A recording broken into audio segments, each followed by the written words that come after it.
fuck did I marry? This is the interlude, basically. Um, I'm not recapping on this video. I'm just kind of answering some stuff that has been written to me. Someone was like, why are you airing your business out on social media? It's a valid question. For me personally, I feel like this was traumatic to experience, to live through. And I'll expound on that on another video, the aftermath of the toll that this took. Honestly, I know some people are going to be like, that sounds crazy. It is kind of cathartic to get this out because I cannot tell you how much of this has been internalized since 2020. Also, I don't want to seem like a cautionary tale to other women or to men for that matter, but to my sisters, to my ladies, white, black, Hispanic, Asian, doesn't matter. If something does not sit right with you, investigate it. I cannot stress that enough. If just one woman watches these videos and she's like, you know what, something don't sit right with me, let me look into this, then it was worth it. Yes, it is a Lifetime movie. Yes, it is Netflix. Yes, it is crazy. Yes, it is hilarious also. And I understand all of those reactions. As someone who lived it,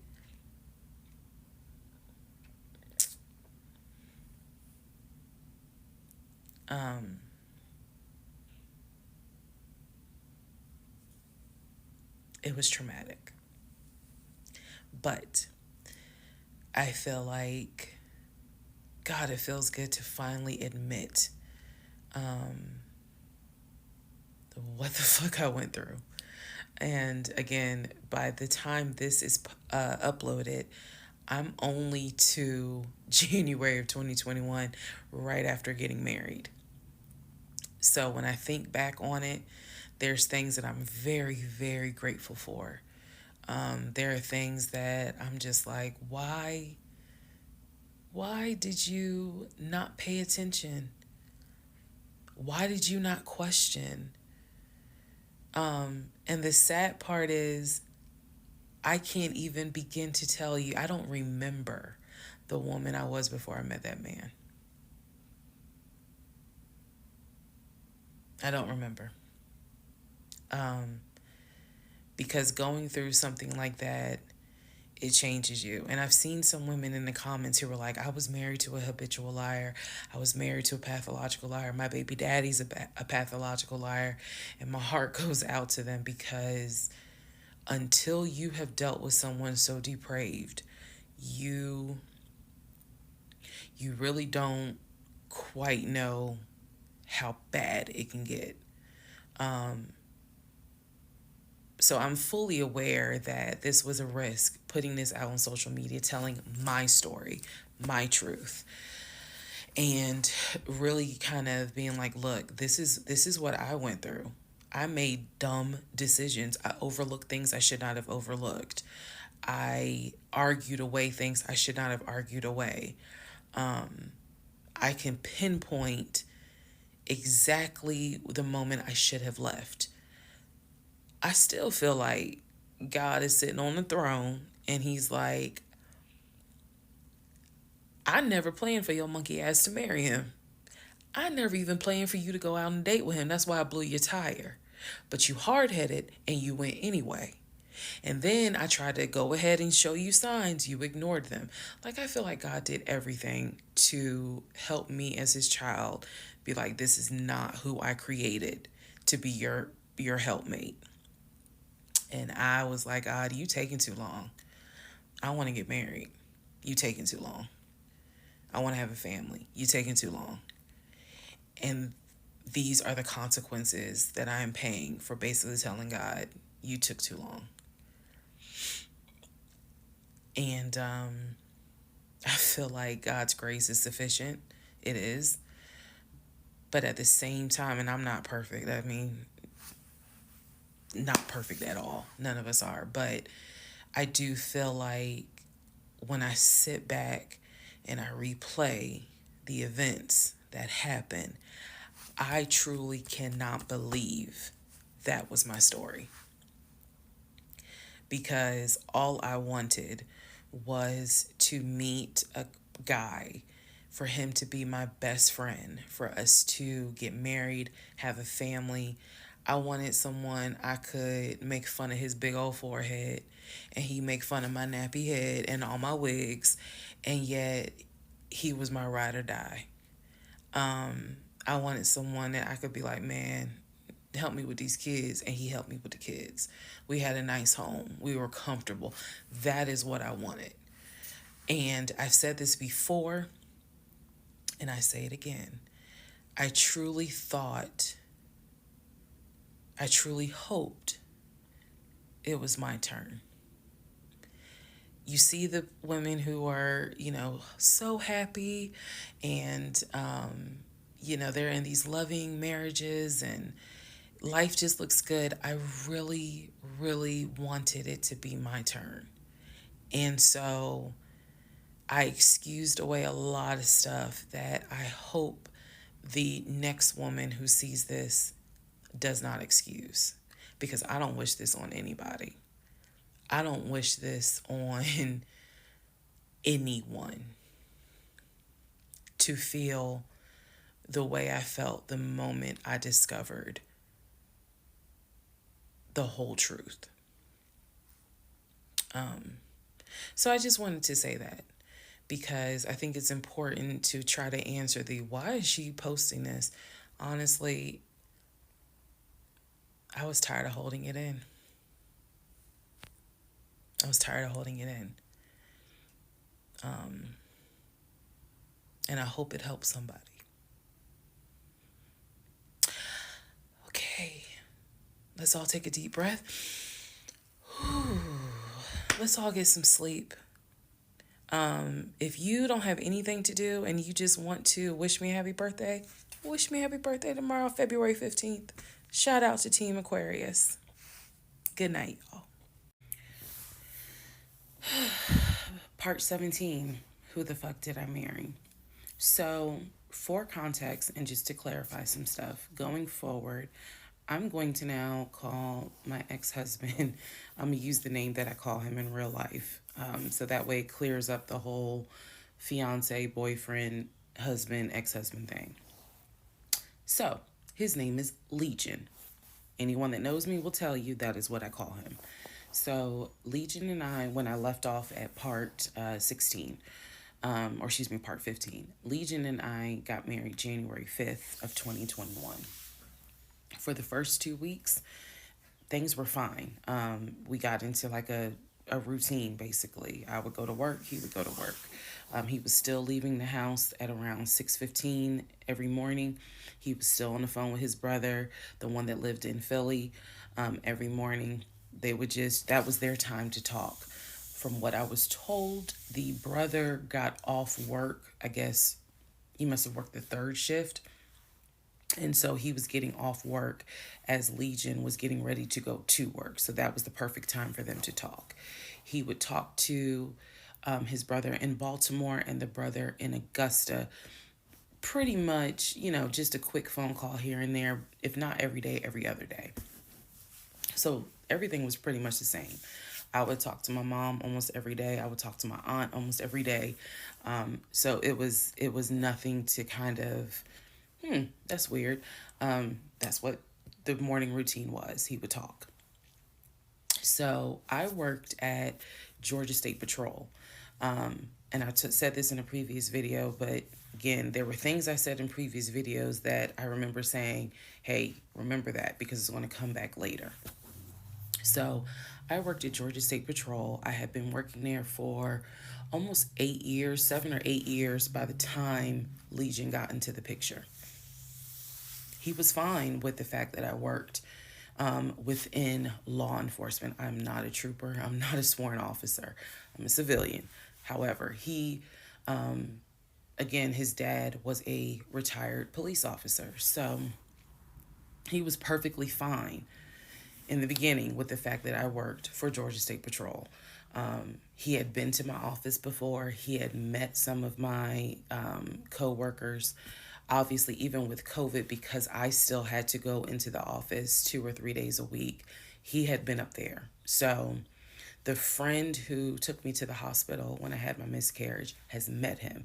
He and I have been to her home with her and her significant other before. So again, even in the world of COVID, when there were little times where you could get together with people, he has met people in my life. He has met my friend, or that particular friend, and he has met some of my coworkers. So when we got married, the first 2 weeks, like I said, was fine. And then it's as if something snapped. Something just changed. What was totally acceptable before, suddenly little comments were made. Why are you wearing that to work? You get off at 3:30, so you'll be home by 5, right? Things that had never happened before. He had never questioned what time I'm going to be home. Really, he didn't need to question it because when I'm off work, I leave. So it was never a situation of, oh, I'm going to just sit around at work and just run my mouth because I have nothing to do. And then it turned into, he would call me every day from work. And I'm going to demonstrate how those phone calls went. But he would call me every day from work. And if he even so much as heard a male voice in the background, he would have little comments to me. Who was that? Are they in your office? Man, I never know who's around you, because it seemed like every time I call you, I have the hiccup, sorry. It seems like every time I call you, there's some man around. And I'm just like, at first I kind of shrugged it off. I laughed it off because it really truly was absurd to me. But then it became a bit more frequent. And so I really just didn't feed into it because I'm like, I don't know if this is some insecurity. I don't know if this is jealousy, because nothing has ever been done to make you feel any sort of insecure type of way. I've never entertained another guy, never flirted with another guy. Like, I don't know where this is coming from. So it is also important to note, we got married January 5th. Things started changing around 2 weeks later. And the reason why I know it's 2 weeks is because I had recorded an audio diary on January 21st is the date of the audio diary. And I talk about how maybe I had unrealistic expectations because it seemed as if things were changing with he and I. So 2 weeks pass. He starts making little comments.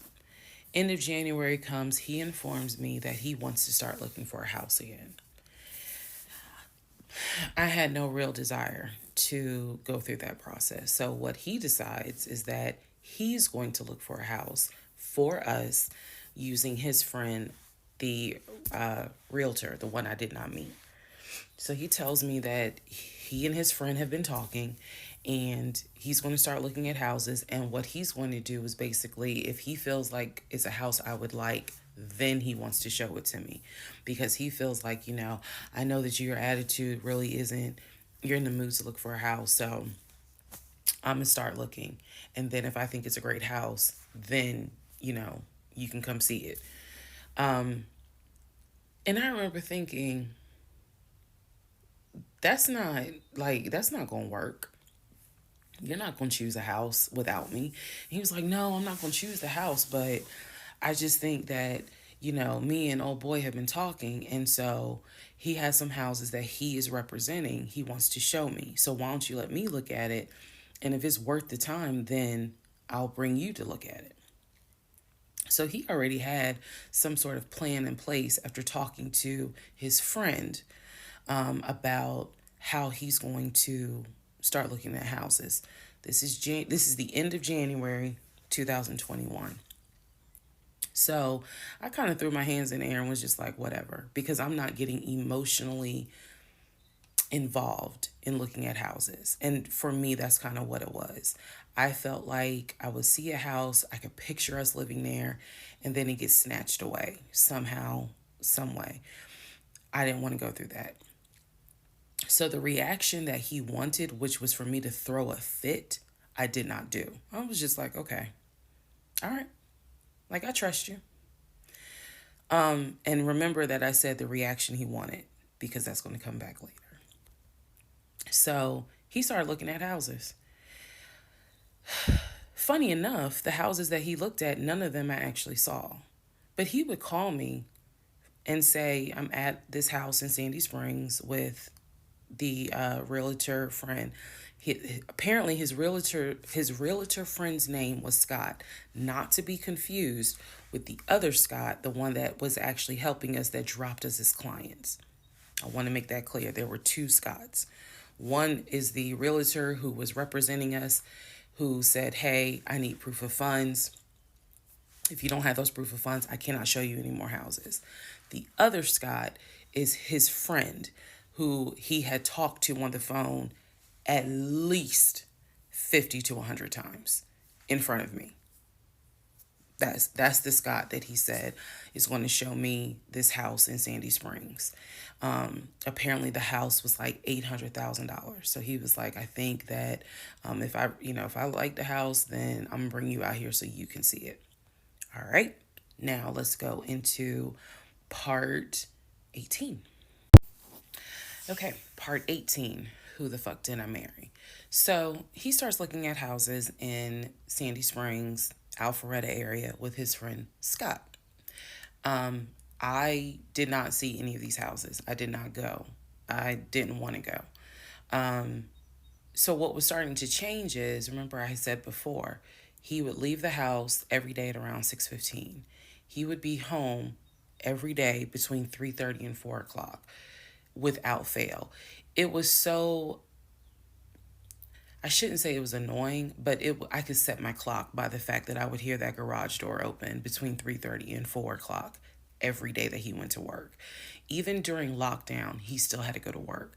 His job was only locked down for maybe a week. For me, I was allowed to work from home, but unfortunately, I did not handle it well. And so I would fall asleep and not check email. So my boss was like, yeah, you're going to have to come back to the office because you're not trustworthy. And I wasn't. I mean, I would watch Netflix and not even be on my computer. So I had to start going back to work every day, 5 days a week. And I was, me and another lady were the only two in there because we were the only two who did not handle work from home properly. Anyway, that's another story. So Legion he started to not come home by 4 o'clock. He started to come home 5, 5:30, 6, 6:30, sometimes 7 o'clock, because he was saying that he was looking at houses after work with his friend Scott. So it definitely was noticed that things are changing. And at this point, kind of emotionally and mentally, I was just like, I don't know what to do. This is the end of January. Remember, I told you in part 15, I got married January 5th. By January 31st, I kind of knew I was in trouble. And by the end of January, sure enough, I knew things were changing in a way that I was like, I hate to sound redundant, but what the fuck is going on? So he's still maintaining the story of looking for a house, looking for a house. I had already let him know my lease is up in August. When my lease is up in August, I am moving to Cobb County. And then my attitude was kind of like, you can go with me or you can stay here. I don't care, but I'm moving. I'm leaving Clayton County. The reason why I was so adamant to move was not because of Clayton County. It was not because of the house that I was in. It was because Legion had started to create this narrative that he was beefing with my female neighbor. He was trying to get me to believe that my female neighbor to the left of me somehow was interested in him. And so she would make these little comments, and he would come in the house complaining about her and her music and the fact that she had, different men over to the house. It was driving me crazy. And all of this was kind of starting in January. So when I say that, it really seems like we got married January 5th, and then we had 2 weeks of peace, and then something just snapped. I literally mean something just snapped. So he's looking at houses. Now we're moving into February. February obviously is my birthday month. He did good. He did good to make Valentine. He went all out for Valentine's Day. He went all out for my birthday. My birthday and Valentine's Day are February 14th and February 15th. So he went all out on both days. Y'all ain't even gonna believe this story. But I said I would share even when it makes me look bad. So, the weekend after my birthday, and what I mean by that is if my birthday was on a Tuesday, we're talking about Saturday. The weekend after my birthday, he gave me money to go to the nail salon, go get a manicure and pedicure. So I leave the house. I take his car. His car was in the driveway. We had a key to each other's car because, again, we're married at this point. We're talking February 2021. So I take his car and I drive to the nail salon over in Morrow. I'm in the chair getting a pedicure, and I get a text message from my husband saying, someone was just at the house looking for you. And I'm like, who was looking for me? Who was it? And he said, I don't know. I think it was this is through text. I don't know. I think it was some dude you used to mess with. Okay.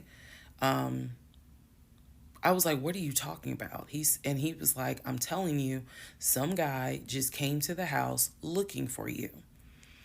I told him you were not here. So at this point, y'all, I'm in the chair at the salon.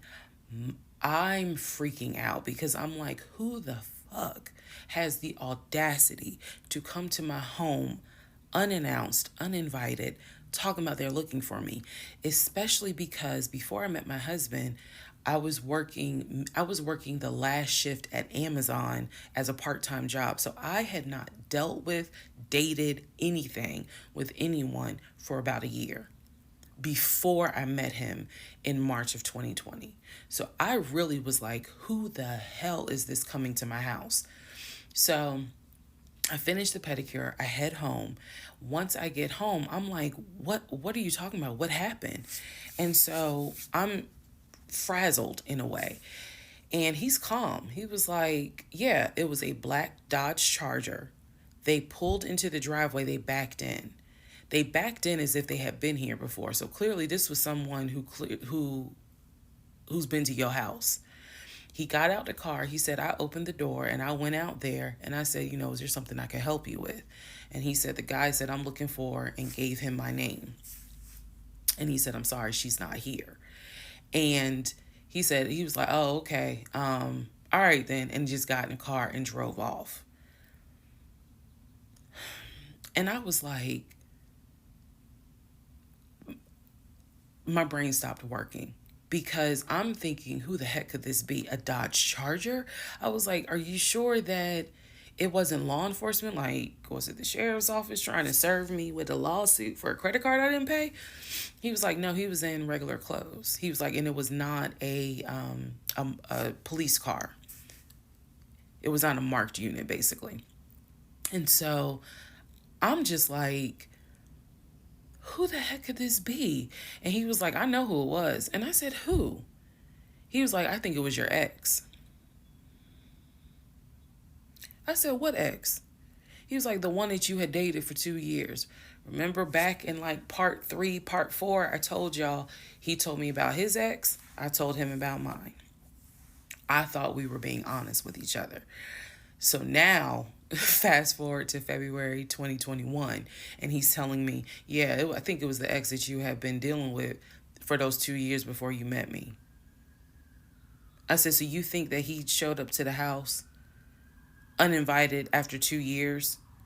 And he was like, well, whoever it was clearly was comfortable backing into our driveway, getting out the car, and was like, I'm here to see, and gave him my name. And so he was like, she's not here. Is there something I can help you with? And the guy was like, nah, it's cool. And then just got in the car and drove off. So, again, brain is like, who could this be? So then Legion says to me, you know what? The way that you reacting to this is real suspect. And I'm like, what are you talking about? He was like, you over here freaking out. I told you I took care of it. I told you it was fine. And you over here freaking out, which makes me wonder, what have you been up to? Now, let's go to part 19. Okay, part 18. Who the fuck did I marry? So he says to me, the way you're acting is real suspect, because I told you it was fine. I took care of it. He was like, I ain't even worried about it. He was like, obviously, that nigga didn't know that you now married, that you've moved on. And so now he knows it. But for me, it was the fact that I don't do pop-ups. Don't come to my house unannounced. So if someone has done that, for me, it automatically feels like a violation, and it feels like it needs to be addressed.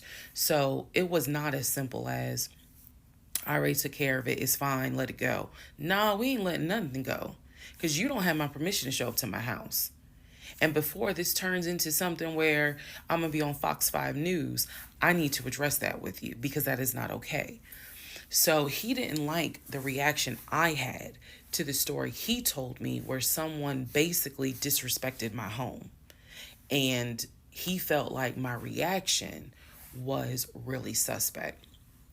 So what I'm gonna get into the little details that he did not know about. So he tells me, again, it was a black Dodge Charger. They backed into the driveway. A gentleman got out of the car and he asked for me by name, and Legion said she's not here. So I asked him, what does the guy look like? And he said, he was like, why does it matter? I said, what the fuck does he look like?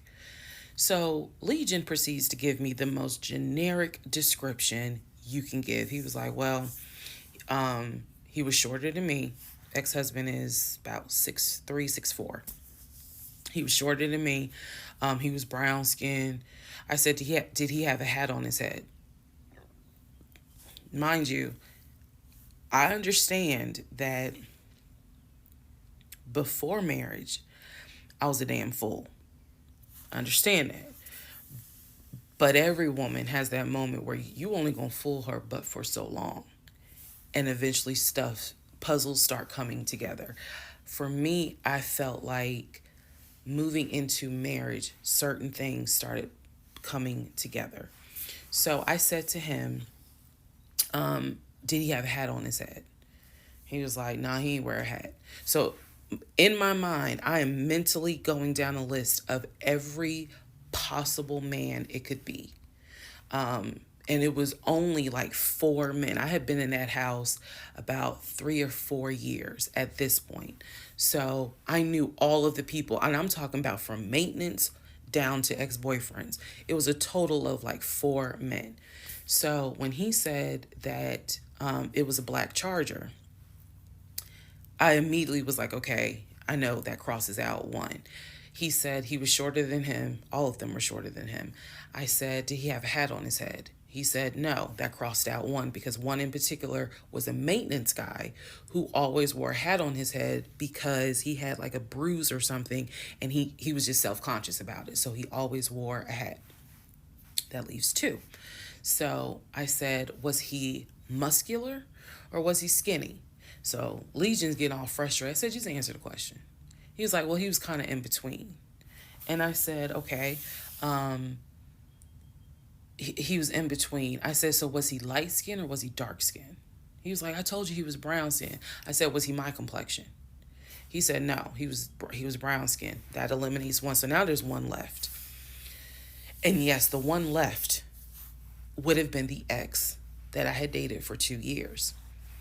And so he was like, I know it was your ex. I know it was your ex. And I was like, that don't make no sense because the ex that in my mind, I'm saying this, the ex that I had dated, he and I had no contact with each other, and he was not the type to just pop up at your house. That ain't his style. Not to mention, and I ain't tell Legion this, that man would not be caught dead driving a Dodge Charger. He hated Chargers because he drove it as a patrol car. So I didn't say anything. I just was like, that's weird. So what Legion didn't know is that at the time I had a security system. So I had a security system where anytime the front door, the garage door, or the back door was open, basically any entry point, anytime it was open or closed, it would send me a text message notification.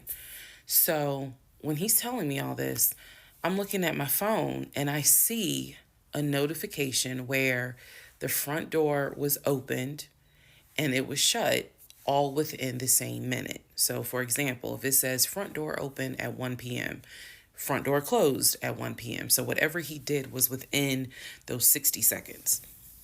He's telling me the story of the guy got out the car. He opened the door. He went out there, can I help you? And the guy said, I'm looking for, and Legion said, no, she's not here. And so he said the guy kind of was like, okay. And he was like, all right, thank you. And got in the car and drove off.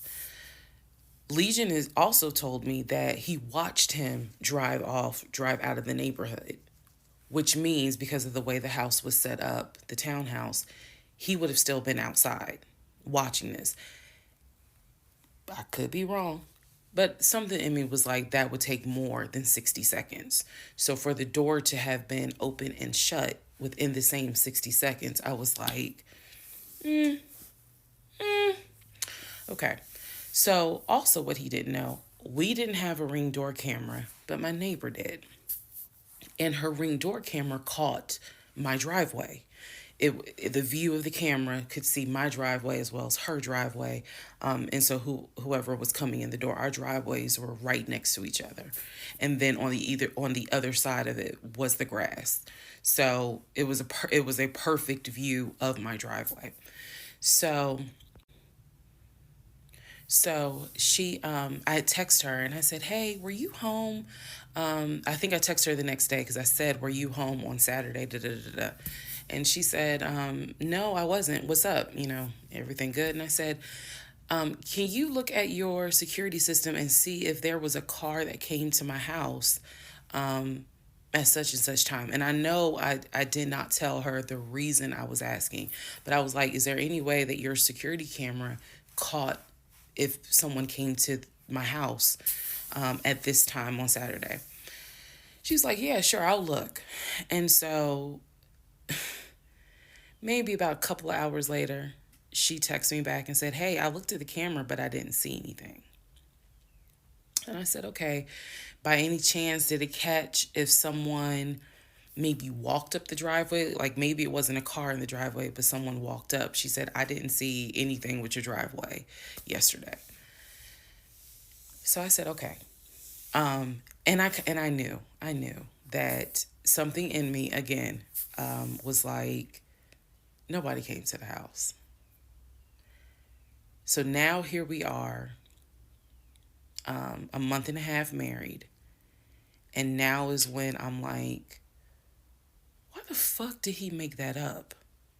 Because no one came to the house. No black Charger came to the house, backed into the driveway. Nobody got out the car and asked for me. Nobody was looking for me. So now I was sitting in the bedroom thinking through all this, and I'm like, why the fuck did he make that up? Because that's what happened. I'm looking at the text messages on my phone where he's telling me someone just came to the house looking for you. But no one came. So what was the purpose of that? And then something said to me, something in me said, he wanted to see your reaction. He just wanted to see the reaction. You had been too calm, and so he wanted to see a reaction. So this man gaslit me like I was Georgia Natural Gas just to get a reaction. Welcome, ladies and gentlemen, to part 20 of Who the Fuck Did I Marry? All right, part 20 of Who the Fuck Did I Marry? So after the black Dodge Charger incident, things were quiet. Legion was fine. Legion slept just fine. Me, that shit played over in my head for days and days and days. On one hand, I was like, I know nobody came. My head knew nobody came to the house. My heart was like, but maybe he didn't make it up. So the head and the heart were absolutely playing a tug of war because, again, I really couldn't fathom that he was making it up. But nevertheless, I filed it in the back of my mind in my little filing cabinet, my mental filing cabinet. So a few weeks later, we go out to eat at this restaurant in Atlanta. It's a burger place, and I'm going to do my best by the time I post this to put the name of the burger place on the screen. So we go to the burger place, eat dinner. Everything was fine. As we are leaving, he says to me, did I ever show you where my grandmother's buried? This is the grandmother that passed away from COVID in 2020. And I said, no. I was like, we haven't been over here. And so he was like, let me show you. So he drives us to the cemetery, which is not far from the restaurant. He drives us to the cemetery, goes around and around, and then it comes to like a little hill in the cemetery. And he was like, you see the headstone. The headstone had like the family name on it. And it did not have, for example, John David Doe. It just had Doe. Okay. So there were no dates on it. So it reminded me of just a headstone where it was probably multiple family members buried underneath it. That's what it reminded me of. And so he was like, my grandfather and my grandmother are buried there. I do recall him telling me when the grandmother died in 2020 that she wanted to be buried next to his grandfather. And so we're sitting in the car because we can see the headstone like on top of the hill from the car. And he tells me that is where his grandmother and grandfather are buried. That the family was able to get her, her wishes were to be buried next to the grandfather. Okay. So as we are leaving, we take a different route home. So we get on the highway. If you're from Atlanta, you'll know what I'm talking about. We get on I-75 North. And we're kind of we're just driving around, to be honest with you. But we're taking the scenic route. We get on I-75 North because the reason why I remember is because when you're on I-75 North going towards Atlantic Station, on the right-hand side, you will see the Varsity. You'll see all these tall skyscraper buildings. One of the buildings has the letters NCR on the building. As we're coming up towards the building, he says to me, do you see the NCR building? I said, yeah. He said, the building behind it, my job bought that building. That's where we're going to have, we're setting up operations. And I was like, why the hell would y'all buy a condiment company in downtown Atlanta. He was like, no, we're not doing production there. It's just going to be offices, and that's where we're going to handle like the business portion. The production is still being done in Gwinnett County out in Duluth. And so I was like, oh, okay. He was like, that's where I keep the company car. So I was like, the company car? I said, aren't you supposed to be bringing the company car home? And he was like, I don't want to bring the company car home because it's Clayton County and it's a $90,000 car. And I don't want no problems. So he's telling me that he keeps the company car at the building downtown Atlanta that's behind the NCR building. I barely could see what building he's talking about, but he was like, it's the building right behind it. And so he's telling me that that's where his office is. So I said to him, take me to your office. I know it's a Saturday, but shit, you one of the VPs, right? So take me to your office. No, I had not been to his office simply because, again, COVID. So I was like, take me to your office. And he was like, I can. He was like, that's no problem. So do I have the other phone? I do. So y'all are in luck. So I can maybe reenact how this goes. So he gets off the exit and starts driving towards the NCR building. While he's driving towards the NCR building, he always has kept his phone in his left pocket. This is my left hand. So he pulls his phone out and he starts calling. He tells me he's calling Willie. Willie is supposed to be the head of security. So he's saying, let me call Willie real quick to make sure that the building's open. So he proceeds. This is another phone, but he proceeds to go ahead and call Willie.